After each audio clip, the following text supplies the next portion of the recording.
Boa noite, povo bonito! Já está melhorando, estava faltando um agrado, né? Como o irmão citou durante a oração, o último dia, mas para nós que cremos, sempre o primeiro, nunca o último dia de algo.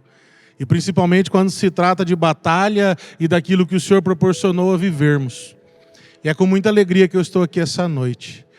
Pode se sentar. Vou pedir ao ministério para a gente mais uma vez, com essa canção das muralhas mesmo, ainda fazermos o nosso momento de oração, assim como nós clamamos, junto à oração do livro.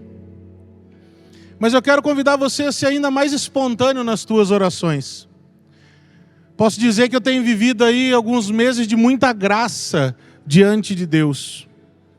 O Domingo da Misericórdia, agora que nós vivemos, para mim foi um alavancar no meu ministério de pregador que há muito tempo eu não sentia. Sabe, de você ser convidado a pregar em algum lugar e no seu coração vinha aquele... Nossa, mas vou ter que ir. Sabe que dia que você não quer sair de casa e Deus fala, é lá que eu quero você? Porque nós vivemos uma vigília, nós passamos do sábado para o domingo, uma noite do pijama em oração. Então a gente não dormiu direito, estava cansado e saiu daquela noite do pijama para ir pregar em Serra Negra. Quem já foi para Serra Negra aqui deve saber, estradinha, como é que é, não chama Serra Negra à toa. E quando eu cheguei naquele lugar, eu vi aquela igreja lotada de pessoas, ansiosas por algo a mais, porque é o primeiro evento que aquele lugar realiza, em todos os sentidos. Era o primeiro evento daquela comunidade relacionado a grupo de oração, a encontro. E Deus derramou tantas bênçãos. E bênçãos abundantes. Ao entrar por aquela igreja e ver uma senhora, eu já comecei a chorar e ela já começou a chorar de me ver. Porque há 4 anos atrás eu tinha rezado por ela, um encontro em Monte Alegre do Sul. E ela estava com um câncer maligno no intestino. E o médico tinha dito que ela iria morrer. E que no máximo em 3 meses ela estaria morta. E quando eu vi aquela senhora, me deu uma crise de choro, porque já era 4 anos e eu lembrei dela. E ela olhou para mim e chorava, ela veio, me abraçou, falou, eu estou te procurando há 4 anos, eu não tenho carro. Hoje eu pedi para minha irmã trazer eu aqui. Depois daquele dia que vocês rezaram, ela lembrava o meu nome, o do Gabriel, que foi o moço que rezou. Eu passei por 9 cirurgias, arranquei quase metade do meu intestino, usei bolsa 2 anos e há 2 anos eu estou sem bolsa. E há 4 anos, desde aquela luta, e já faz 2 anos que eu estou sem nada. Você imagina que se eu ouvir isso de alguém e ver a alegria no rosto daquela senhora? Eu passei por isso domingo. E eu já estava, e depois daquilo eu preguei até mais leve. Com 140 quilos eu preguei parecendo o Seu Madruga. Com o coração leve, devendo os aluguel, mas com o coração leve. Em todos os sentidos, igual o Seu Madruga. E aquela sensação de falar, Deus, obrigado por me dar um pouquinho de graça, aonde talvez eu não enxergue na minha vida. E eu sei que talvez você entrou essa noite, não enxergando graça nenhuma na tua vida.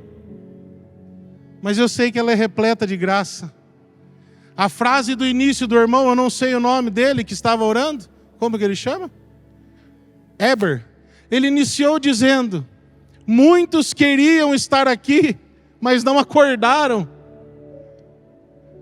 Quando nós acordamos, Deus nos dá mais uma chance de nos aproximarmos dele. Estar aqui nesse grupo é para nós um despertar de Deus. 7 semanas, 8 com a Semana Santa, buscando a graça no Senhor. Eu quero convidar você a fechar os seus olhos. Feche os seus olhos por um instante e pensa naquilo que Deus já fez na tua vida e naquilo que Ele ainda é capaz de fazer.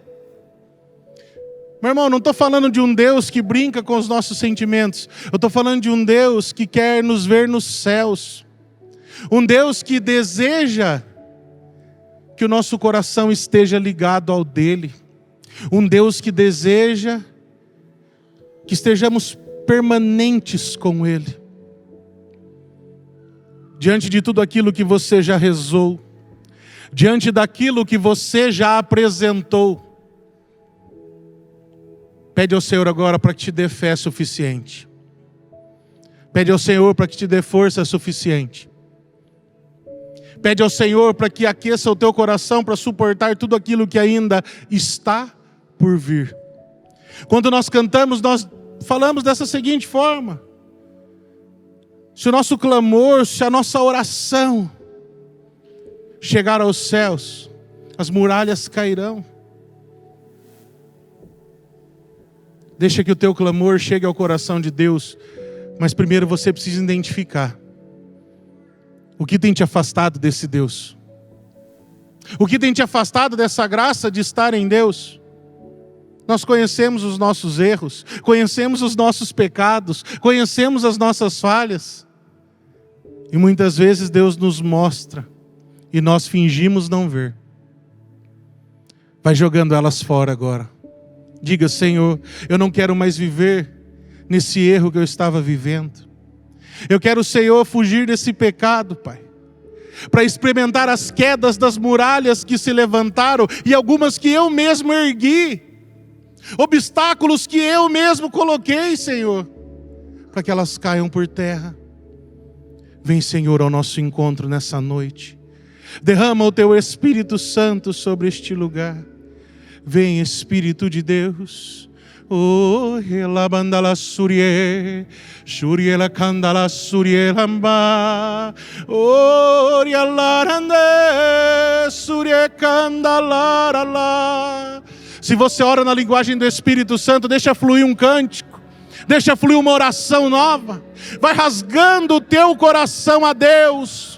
Shurabandalarie, oria candala surie, oria bandalare andalare,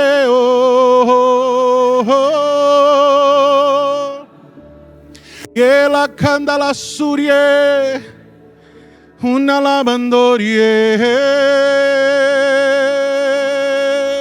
oria larande. Vamos do início da canção. Shuriela banda la la la la la la la la.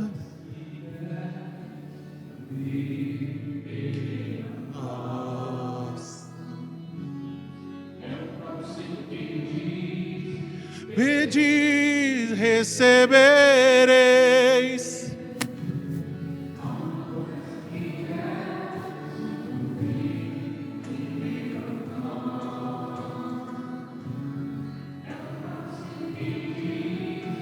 Pedi, receberei.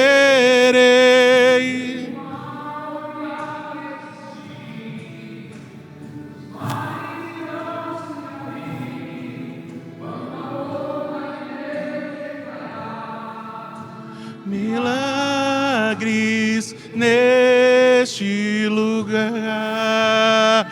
Levante os seus braços. Não resistirão ao poder de meu Deus. Se eu orar, se eu clamar, as muralhas não resistirão ao poder de meu Deus. Se eu orar, se eu clamar, as muralhas não resistirão ao poder de meu Deus. Abre os seus olhos. Você acredita nisso que você acabou de cantar? Há uma deficiência em nós que não é culpa nossa, porque o crer muitas vezes ele extrapola na vontade. Nós queremos acreditar, queremos ter fé, mas muitas vezes queremos de qual forma? Do nosso jeito. Já parou para pensar nisso? Testemunhava para a irmã. Nós até cremos naquilo que cantamos muitas vezes, mas não confiamos que vai acontecer. Nós estávamos em uma semana de oração ano passado, dia 3 de maio, então foi em abril, finzinho de abril. Para ser exato, hoje faz um ano, certinho. Pela última vez eu passei na casa de uma serva, que todas as vezes que eu vim aqui neste grupo, ela veio comigo. A Maria Inês. Uma senhorinha, moreninha, baixinha. Ela amava vir aqui a este grupo. Nós servimos durante a semana, chegou na segunda-feira, ela não estava boa. Na terça-feira, eu passei na casa dela e peguei a chave do nosso barracão, onde temos a comunidade. Naquele dia mesmo, ela foi para o UPA. 2 dias depois, na quinta-feira, ela foi entubada. No sábado, ela fez sua morada com Deus. Você imagina alguém que está ao teu lado em 5 dias partir para interceder ao lado de Deus por você. Por 8 anos ela esteve comigo todos os dias. Por 8 anos em todas as missões onde eu ia, ela ia. Mas em nenhum momento eu senti a dor de perdê-la. No primeiro instante eu pensei, meu Senhor e meu Deus, ela me ajudava em tudo, tudo. Nas orações, na intercessão, terço, tudo era ela que estava à frente me ajudando. E a única coisa que eu senti era, tenha gratidão por tudo que ela fez, porque lá no céu ela fará ainda mais. O tema dessa noite ele é ligado a isso. Quando nós lemos no Evangelho de São João, no capítulo 3, no versículo 16, aonde vai dizer que aqueles que estão ligados inteiramente ao Senhor, eles jamais perecerão, jamais morrerão, viverão eternamente. E o que é para nós viver eternamente? É lembrar talvez do Padre Léo pregando, para aqueles que conheceram um pouco, que inclusive alguns filósofos famosos hoje usam esse texto dele, mas que ele brinca que está os 3 mineiros perto de um caixão de um irmão que tinha falecido, e aqueles 3 mineiros, e tinha que ser mineiro porque ele é lá de Itajubá, e por isso eu estou usando para ser fidedigno ao que ele pregava, que estavam os 3 mineiros na beira do caixão e perguntava, um dia nós vamos estar ali, o que você quer ouvir aqui? O primeiro falou, eu quero que a turma lembre de mim que eu sou bom, que eu ajudei bastante gente. O segundo falou, eu quero que minha família lembre de mim. Fale, olha que bom pai, que bom esposo. Ao terceiro, meio acanhado, falou, e você, o que você quer? Eu quero que alguém olhe e fale, uia, está mexendo, está vivendo de novo. Na maioria das vezes nós carregamos esse medo, porque nós não sabemos para onde iremos. Mas se estamos fiéis em Deus e ligados à videira verdadeira, o nosso destino é o céu. E eu já preguei aqui nesse grupo, eu sonho com o céu, eu sonho com tudo aquilo que é pregado, que é falado por São Paulo. Viver a graça de estar no céu. Abre a tua Sagrada Escritura no Evangelho de São João, lá no capítulo 3.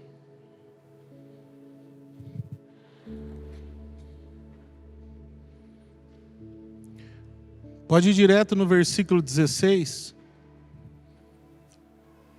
João, capítulo 3, versículo 16.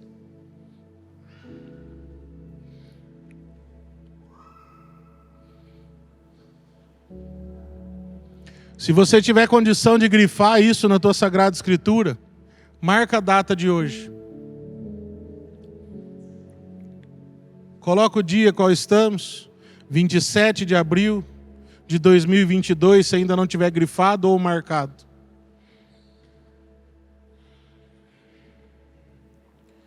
A palavra vai dizer assim para mim e para você. Com efeito, de tal modo Deus amou o mundo, que lhe deu o seu Filho único, para que todo que nele crer não pereça, mas tenha a vida eterna. Creio que todos nós sabemos o que é perecer, o que é perecível, não? Quando você compra uma fruta, a partir do momento que você tira ela do pé, colocou na tua casa, se você pôr na geladeira, ela aguenta uns dias ainda, não é assim? Mas qual é a finalidade da fruta? Não é te alimentar? Se você não comer, depois de um tempo, o que vai acontecer com ela? Ela vai perecer, ela vai apodrecer, ela vai morrer. Deus nos criou da mesma forma para um tempo sobre a terra. E cada um tem o seu tempo. E eu posso usar aqui de novo o exemplo da fruta. Cada fruta tem um tempo, não é assim? Tem umas que você apanha, dá 3 dias e já está podre. Tem outras que você apanha, fica lá algum tempo ainda. Nós, da mesma forma, quando somos chamados por Deus, uns vão antes, uns vão depois. Me recordo aqui de uma frase do Marco Brasil, locutor de rodeio. A morte leva todos, uns vão tarde, outros vão cedo, leva os que têm coragem e também os que têm medo. E é uma realidade para nós. De uma forma ou outra nós nos encontraremos com Deus, mas cabe hoje para nós a escolha de querer estar na vida eterna ou querer viver aquilo que o mundo tem oferecido. E nós sabemos bem como está o mundo ultimamente. Talvez vocês, assim como eu, se formos lembrar aí do início da pandemia, foi praticamente um caos na nossa cabeça, não foi? Eu lembro as pessoas um pouco mais experientes, ou seja, os mais velhos. Eu conversava com as irmãs no grupo, falei, dessa vez eu morro mesmo. Ei, não vou passar dessa. Porque o medo primeiro nos consome. O medo vai tirando de nós tudo aquilo que já ouvimos. O medo vai tirando do nosso coração tudo aquilo que cremos. Vai tirando dos nossos sonhos a ressurreição, vai tirando dos nossos sonhos o céu, vai tirando do nosso coração o desejo por estar perto de Deus, porque o mundo vai pregar para mim e para você, viva loucamente tudo o que for possível agora, porque você não sabe o dia que vai morrer, enquanto Jesus vai falar, viva bem com os seus, porque não sabemos a hora que o ladrão vai bater a nossa porta. A Sagrada Escritura nos diz assim. Enquanto estivermos nessa caminhada, é necessário buscar a vivência de forma melhor possível para estar com Deus, aonde estivermos e aonde o Senhor nos levar. Estou pregando para vocês de forma muito simples. Eu podia pegar aqui, desde o início lá de João 3, falar a história do Nicodemos, dar uma catequese sobre aquilo que ele passou, quando ele questiona Jesus. Senhor, mas como que eu vou nascer de novo? Só que eu sei que isso para nós é chover no molhado, porque está nítido que o demônio tem feito de tudo para destruir a nossa família. E nós estamos numa batalha espiritual que muitos não conseguem enxergar, mas aqueles que estão no grupo de oração estão um passo à frente. Porque muitos pregadores denunciam. Nós estamos vendo constantemente, quem tem acesso às redes sociais, pessoas falando o tempo todo em aborto, em liberação de droga, diminuindo cada vez mais a pena para aqueles que fazem o mal. Eu vivi para chegar em 2022 e ver alguém falar assim, não, mas coitado, só roubou um celular. Só que muitas vezes para roubar um celular, o cara mata um pai de família. E tem gente que acha que isso é normal. Não tem como. Talvez aqui alguns já foram assaltados, sabe o trauma que é? E não tem remédio muitas vezes que cura. Se não é a oração, se não é a batalha espiritual, nós afundamos. Se não são os irmãos que nos sustentam, nós afundamos. O Senhor nos criou para essa vida em abundância, mas uma vida em abundância nele. E nada no mundo vai suprir isso. Não vai ser noite de bebedeira, não vai ser noite festejando, não vai ser noites badaladas que vão preencher o vazio que é gerado pela tristeza ou pela dor. O único que é capaz de nos preencher em todos os momentos e trazer a alegria necessária é o nosso Senhor Jesus Cristo. Vocês já ouviram isso talvez milhares de vezes. Neste domingo a qual eu pregava lá em Serra Negra, e eu disse que foi extraordinário porque esse fato da mulher ser curada de um câncer, para mim já tinha sido o domingo maravilhoso. Mas ele foi ainda melhor, porque o homem que estava realizando aquele encontro, eu chamei de Luiz Marceneiro, porque o nome é Luiz e ele é um marceneiro lá de Serra Negra. Ele foi um seminário de vida no Espírito, acompanhar a esposa. E para não precisar gastar para ir embora, ele ficou esperando na porta da igreja. Na igreja Nossa Senhora do Rosário, em Serra Negra, no centro de Serra Negra. Isso também é aproximadamente 4 anos. E ele não gostava de frequentar a igreja, não ia em missa, não ia em nada.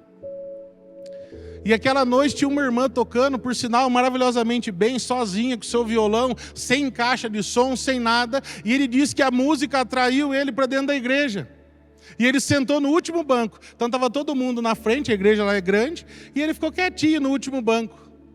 Foi a forma que Deus arrumou para ele entrar. E naquele dia eu estava pregando e ia viver um momento de batismo no Espírito. E eu pedi para um dos servos ir rezar por ele lá no fundo. E durante a oração, durante a pregação, ele dizia, né, depois testemunhando para mim, que tudo que eu pregava era o que ele estava vivendo e Deus foi tocando o coração dele. E a partir daquele dia, ele começou a frequentar o grupo de oração que a esposa ia. E nesse domingo, ele estava realizando o evento num lugar que nunca teve. E a única coisa que eu profetizei na vida dele foi: Deus ainda vai te usar para muitas coisas, porque você tem um dom maravilhoso. E ele guardou aquilo no coração. Nessa pregação de domingo agora, tinha alguns casais sentados ao fundo, e você vê quando alguém não é da igreja, pessoas ficam incomodadas, levanta, volta, levanta, volta, levanta, volta, e anda para lá, anda para cá. Você sabe que a pessoa está vivendo algo que já não está chamando atenção. Mas quando começou o momento da pregação, aquele rapazinho que eu estava fixando os olhos ficou ali travado no lugar, e um outro rapaz, colega dele, também casal. E eu comecei pregando, irmãos, falando sobre as verdades da igreja. E não metendo pau, mas dando aquela fuzilada em algumas coisas que o protestantismo realizou no nosso meio. E ali fui descer na lenha, foi 20 minutos mais ou menos, falando sobre tudo aquilo que queriam tirar, a figura do Cristo, a figura de Nossa Senhora e tantas outras situações. Enfim. E continua a pregação, e fala do amor de Deus, vem um momento de oração, e as proclamações foram acontecendo, e na hora que eu olho aqueles dois caras abraçados, chorando igual criança. Acabou o momento de pregação, tivemos um momento de adoração ao Santíssimo, esses dois vieram correndo para testemunhar. Vou falar os nomes aqui, eu sei que está gravando, mas eu tenho a permissão deles, porque eles ainda vão testemunhar também. Um chama Gabriel e outro chama Rian. O Rian é veterinário. Ele era ateu, até domingo agora. Foi com a esposa, de tanto ela encher o saco dele. E o Gabriel, amigo dele, era evangélico. Foi com a esposa, que é amiga da esposa dele. Semana que vem, provavelmente quarta-feira, eu vou na casa do Gabriel, que pediu para mim lá rezar e explicar algumas coisas da Igreja Católica, que ele quer ser batizado na Igreja Católica. O Rian também vou rezar na casa dele, pediu, porque a esposa está passando por um momento difícil. Mas Chicão, quando que começou isso? Há 4 anos atrás, numa simples profecia na vida de um irmão que não ia entrar na igreja. Talvez você pai, você mãe está aqui hoje e entrou e não sabe a importância que você tem na vida de alguém. E sabe por que você nunca experimentou isso? Porque ainda continua vivendo meio cá, meio lá, e nunca se entregou inteiramente a Deus. E você sabe o que é mais bonito de tudo isso? Aquela comunidade que eu estava, todo mundo se conhece. E o meu celular, essa semana, fiquei recebendo mensagem o tempo todo. Chicão, você sabia que aquele moço que estava lá chorando, impactado, falando de Nossa Senhora, as coisas, ele era evangélico? Os outros, Chicão, você sabia por quê? O povo se admira com aquilo e fica com o coração também cheio da graça de Deus. E às vezes você nunca experimentou isso, por quê? Porque você não fala de Deus no seu serviço, você não fala de Deus nos lugares que você vai, você quer até viver uma graça sobrenatural, mas tem vergonha de falar do amor de Deus por onde passa. Tem vergonha talvez de pôr no seu estabelecimento comercial uma cruz. Ai, mas quando eu for atender um evangélico, surpreenda ele com a tua fé, porque nós estamos enraizados em Cristo. Nós surgimos há 2000 anos atrás. Quem veio depois copiando, que se converta. Chega um momento que é preciso expressar a nossa fé, dar a cara a tapa. No sábado nós estávamos em vigília, os irmãos da comunidade, como eu disse, e eu profetizei. E eu falei, eu estou com medo, porque quando a gente fala as coisas, diz, vamos nos preparar, porque eu estou sentindo que as coisas vão apertar para o nosso lado. Segunda-feira agora, sai no jornal lá de Mojimirim, que alguns vereadores estão fazendo um projeto de lei, para que não tenha mais entidades para levar comida aos moradores de rua, porque os números de moradores na rua aumentou em 100% na nossa cidade. E adivinha quem são os culpados? Nós, que leva comida para o pai de alguém, para o filho de alguém, que leva coberta para não morrer de hipotermia, ou que ajuda com uma internação para sair da rua. No grupo, segunda-feira, eu falava na parte da noite, se for preciso, alguns dias eu vou ter que estar na Câmara. Porque ninguém conhece a história dos irmãos que estão na rua. E há 10 anos eu levo comida para os irmãos às sextas-feiras. E eu já encontrei gente de todo tipo. Gente que já foi aqui da igreja, gente que já foi político, gente que eu conheci trabalhando junto comigo. Cada um tem uma realidade e não estão vindo de fora, a maioria da própria cidade. que por um motivo ou outro, principalmente as drogas, acabam nas ruas. Mas daí é mais fácil tampar o sol com a peneira. É mais fácil alugar uma van, pagar, pôr os moradores dentro e soltar em outra cidade, como já aconteceu. Eu um dia andando em Paulínia, olhei um irmão, ele ficou louco quando viu eu. Falei, irmão, no dia do carnaval trouxeram nós para cá, falaram que ia levar para uma chácara para internar, soltaram aqui. Nós estamos até hoje. Tem a capacidade de gastar R$700 com uma van para tampar o sol com a peneira. Deus está te dando a oportunidade de ter um encontro fiel com Ele. Você está olhando para um cara que também foi ateu um dia, mas que um sacerdote viu algo em mim que eu mesmo não enxergava. Até os meus 21 anos eu não acreditava em Deus, porque meu pai não acreditava em Deus, porque minha mãe era espírita, kardecista. Meu pai até tinha aquela fé guardada ao coração, mas não ia numa missa, não ia em nada, não passava perto de uma igreja. Ou seja, não acreditava em Deus. Chega um tempo na nossa vida que vira o grupo de oração, vai se tornando algo que faz parte de nós. E a gente tem que sentir falta, e tem que arrastar outros irmãos. Deus sabe a luta que é na minha vida para levar o povo para a igreja.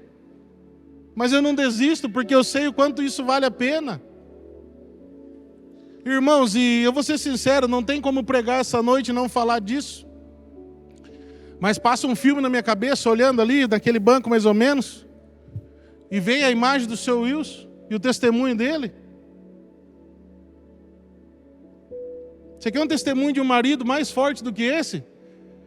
E eu acho muito bonito quando alguém tem coragem de assumir. Eu comecei a ir no grupo porque eu tinha ciúmes de ver a minha mulher no lugar que tinha outros homens ali. E eu fiquei muito feliz o dia que ele foi pregar no nosso grupo. Eu não estava lá, mas eu falei para os irmãos, acolham ele da melhor forma possível. Eu tinha ido pregar em outro lugar, mas eu já conhecia o testemunho. E muitos falam, e a gente tem rezado e lutado, porque eu sei que ele é o pai de alguém, é o esposo de alguém, mas também é pai, penso eu, talvez de forma adotiva para outros que estão aqui, para os servos em geral. E olhar uma figura dessa é lembrar também do que eu vivi com a Maria Inês e pensar, Deus ele habita nos corações, seja aqui presente ou não. Alguém aqui tem alguma dúvida? Todos conhecem ele aqui, que estão presentes? Tem alguns que não conhecem. Quem conhece, levanta a mão, para que eu saiba. 90% pelo menos conheceram ele. Presencialmente aqui, certo? 90%. Então sabe do que eu estou falando. É um testemunho maravilhoso de liderança, de paternidade, de esforço, de lutar contra as coisas que precisam ser lutadas.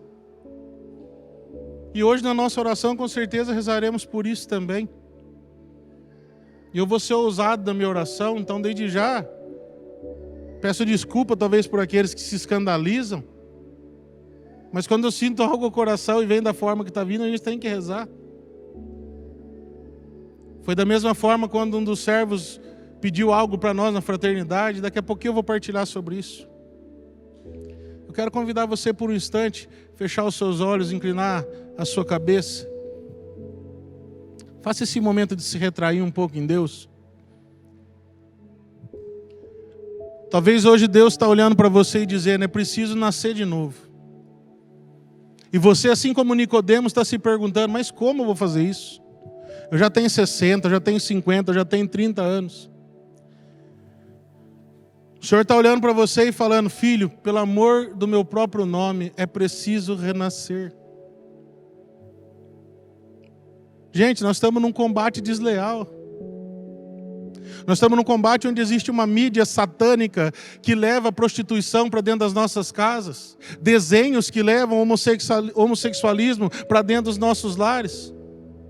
E muitas vezes a gente não consegue evangelizar o nosso vizinho. Eu, enquanto pregador, estou implorando para vocês essa noite. É preciso falar de Deus urgente, porque os jovens estão morrendo.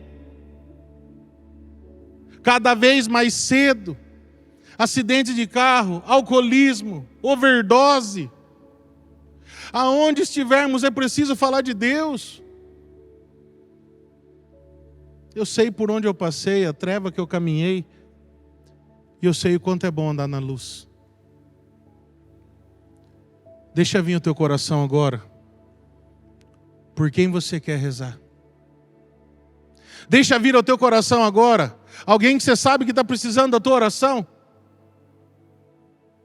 Deixa vir ao teu coração agora alguém que você tem certeza que nesse instante precisa de ter fé.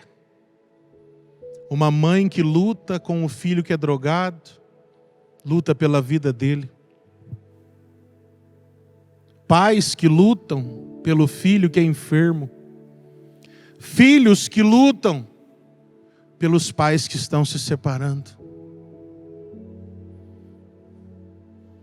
Eu não sei quem são essas pessoas. Vai trazendo diante dos teus pensamentos. Vai te trazendo diante do teu olhar. Diante do teu coração. Aonde a tua oração precisa chegar. E meu irmão, eu estou falando de um Deus que é capaz. Só que Ele não faz o que queremos, Ele faz o melhor para nós. Ele faz o melhor para a nossa vida. Ele faz o melhor para o nosso coração.